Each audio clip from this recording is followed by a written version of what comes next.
महोदय, माझा point of information हा आहे की मागील 2 दिवसापासून सातत्यानं दीक्षाभूमी येथील भूमिगत वाहनतळाबद्दल आपण प्रश्न विचारतो।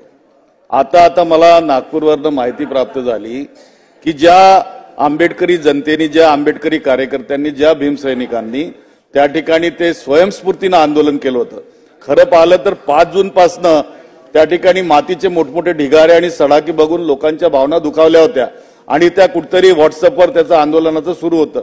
स्वयंस्फूर्तीने झालं, कोणता पक्ष नव्हता, कोणते संघटना नव्हत्या, त्यांनी केलं। आज त्या 15 लोकांवर त्या ठिकाणी गुन्हे दाखल करण्यात आले।